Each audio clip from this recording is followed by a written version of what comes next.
नमस्कार, मैं अमित कुमार। आप देख रहे हैं जनजागरण संदेश। अभी मैं मौजूद हूँ गया में। गया विधानसभा 230। अभी बिहार में चुनाव का माहौल है और नामांकन पूरा किया जा चुका है। अब हमारे साथ प्रत्याशी हैं आम आदमी पार्टी के अनिल कुमार जी। अभी इन्होंने भी अपना नामांकन किया है। ये किन मुद्दे के साथ गया में सामने आए हैं और ये गया में किस तरह से विकास करना चाहते हैं आम लोगों के लिए, ये हम जानने की कोशिश करेंगे। अनिल जी नमस्कार, आपका स्वागत है हमारे चैनल में। गया के मुख्य मुद्दे क्या है जो आपने इन चीजों के लिए आप सामने आए हैं कि मैं इस बार प्रत्याशी होकर विधानसभा लड़ूं? सबसे पहले तो मैं आप मीडिया कर्मी और पत्रकार भाइयों को प्रणाम और हृदय से अभिनंदन करता हूं। मैं आपको प्रथम इसलिए अभिनंदन किया कि आप मीडिया और अखबार, आप ही जो मूल समस्याएं हैं इससे आप ही सबसे ज़्यादा वाकिफ हैं। मैं ये चुनाव, मेरा उद्देश्य नहीं था कि मैं चुनाव लड़ूं, लेकिन आम आदमी पार्टी जो थी उन्होंने मैं वर्षों से मैं सोशल वर्क कर रहा हूं, बच्चों को कॉपी कलम पेंसिल कई वर्षों से मैं खुद अर्निंग करके बांट रहा हूं। तो उनकी टीम ने मेरे कार्यों को देखा और मुझे नॉमिनेट करने का प्रस्ताव रखा। तो मैंने सेवा के ख्याल से मैंने उनका प्रस्ताव स्वीकार किया। आज हमारे गया जी में जो हमारा ज्ञान और मोक्ष दोनों की ये धरती है, और विगत 35 वर्षों से हमारे एक ही व्यक्ति जो है वो इस पद पे बने हुए हैं। कई बार उनको कई मंत्रालय मिले हैं, कई मंत्री उनको प्रभार में रह चुका है, लेकिन शहर की समस्याएं जो है वो बद से बदतर होती जा रही है। हमारी पार्टी का 3 प्रमुख लक्ष्य है: शिक्षा, स्वास्थ्य और रोजगार। शिक्षा व्यवस्था हमारे शहर में सारे सरकारी स्कूल की स्थिति ऐसी बनी हुई है कि बच्चे बहुत ही अक्षम नहीं रहते हैं, वही उस स्कूल में जाते हैं और अपना शिक्षा ग्रहण करते हैं। सारी स्कूलों की स्थिति बद से बदतर है। तो शिक्षा व्यवस्था बिल्कुल ठप है। हमारे शहर से के साथ साथ अन्य पूरे राज्य में ये स्थिति बनी हुई है। दूसरा, स्वास्थ्य। हमारे शहर में बस 3-4 अस्पताल जो पुराने बने हुए हैं वही है, नहीं कभी कोई मोहल्ला क्लिनिक बना है, नहीं कोई नया अस्पताल बना है। कहीं आदमी किसी को समस्याएं होती है तो वो अस्पताल की ओर ही भागते हैं या प्राइवेट नर्सिंग होम की ओर भागते हैं।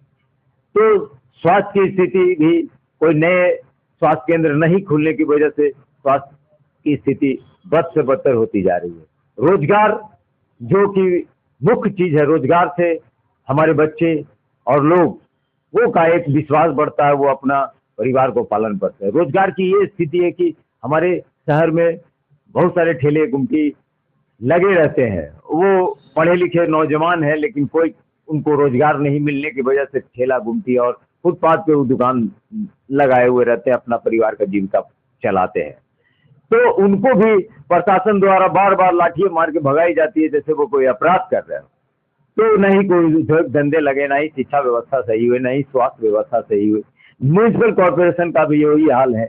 एक घर पे 3-3 टैक्स लगा हुआ, हाउस टैक्स, एक घर में 3 tax, house tax, commercial tax और कूड़ा का टैक्स, और अनेक तरह से टैक्स का बोझ लोगों पर दिया गया। और शहर की व्यवस्थाएं ऐसी है कि चारों तरफ कचरा का ढेर है, जाम की समस्याएं, मतलब मैं अगर कहने लगूंगा तो अनेक समस्याएं जो है शहर में वो विगत और घटने की जगह बढ़ी है। तो मैं इसलिए शहर में प्रत्याशी के रूप में आया हूं कि मैं आप शहर वासियों से आग्रह करता हूं कि मैं एक सोशल वर्कर हूं और मुझे अपने शहर और आपके बच्चे का ख्याल है भविष्य की। इसलिए मैं चाहता हूं कि आप शहर वासियों से मेरा एक नम्र निवेदन है हृदय से कि आप एक अवसर दे, मैं आपके शहर को साथ साथ आपके और आपके बच्चे का भविष्य की एक नई रूपरेखा तैयार करूंगा, जिसमें सिर्फ विकास, विकास और सिर्फ विकास ही होगा। आज सर आप जनता के सामने अपना हाथ जोड़ रहे हैं। जनता मालिक है बोला जाता है। लोकतांत्रिक हमारा देश है, स्वतंत्र भारत के हम नागरिक हैं और यहाँ पे लोकतंत्र भी है।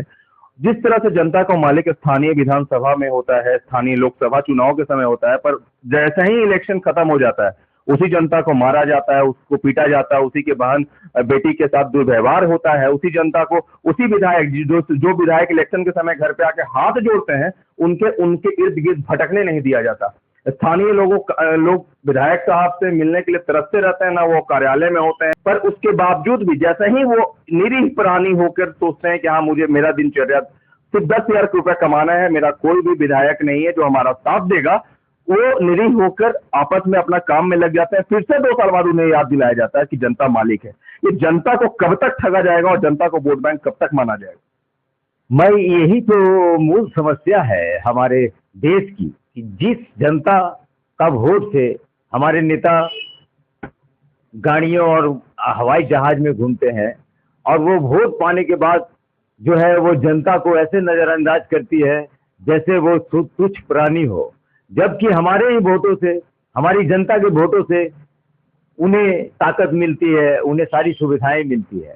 तो मैं तो अन्य नेताओं की तरह मैं ज्यादा राजनीतिज्ञ नहीं हूँ, लेकिन मैं एक विश्वास दिलाता हूँ अपने गया शहर की जनता को कि अगर मुझे आपने अपना मत देकर अगर विजयी बनाया तो मैं आपके समक्ष बिल्कुल कोई भी सुरक्षा तंत्र के बीच नहीं रहूंगा, मैं आपके बीच रहूंगा। मैं आपके पूरे गया शहर की जनता के साथ मैं एक शपथ लेता हूं कि मैं आपकी अदालत में हमेशा उपस्थित रहूंगा, आपकी समस्याओं को कम करूंगा और शहर को विकास की ओर ले जाऊंगा। जनता पे क्यों भरोसा है? जनता हमेशा ठगाई, इस बार वो नहीं ठगी जाएगी, ये क्या गारंटी?